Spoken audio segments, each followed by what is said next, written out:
তো আমরা আজকে আসলাম কোথায়, পিরোজপুর ঘাটে বেড়াতে। এসে দেখছি এই যে এই ব্রিজটা দেখেন কত ড্যামেজ হয়েছে, কি অবস্থা হয়ে গেছে।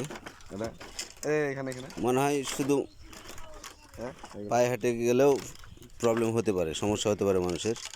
এমনি তো বড় গাড়ি আসে না অবশ্যই এখানে, হয়তো মোটরসাইকেল কিংবা সাইকেল, হয়তো টুকটুকি যেতে পারে, কিন্তু যে অবস্থা লাগছে এতে হেঁটে চলাচল করাই কঠিন।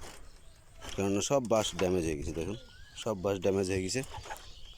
এমনি জায়গাটা ভালো, ওইখানে সরকার ঢালাই রাস্তা করে দিয়েছে। আর এইটা মনে হয় কেউ ডেকে মাছ চাষ করছে, যেহেতু পরিষ্কার করে রেখেছে। ওইখানে জাল দেওয়া আছে, ওইখান থেকে এই যে জাল দেওয়া দেখতে পাচ্ছেন, এখানে এটা মাছের চাষ করছে, ওইখানে ওরা পাহারা দেয় এখানে। কিন্তু এই রাস্তাটা আপনারা অবশ্যই শেয়ার করবেন, লাইক কমেন্ট শেয়ার করবেন, কেননা যাতে প্রশাসনের চোখে যায়। এখানে তো অবশ্যই ডাক হয়, প্রতিটা ঘাটই ডাক হয়, পারাপার যেহেতু হয়, মানুষ পয়সা নেয়, তাহলে এটা অবশ্যই সারানোর দরকার, কেননা বিপদ আসতে দেরি লাগে না। তো আপনাদেরকে বলবো, আপনারা ভিডিওটা লাইক কমেন্ট করে শেয়ার করবেন, যাতে প্রশাসনের নজর কাড়ে। তো চলুন, তো আরিফ কিছু বলবে।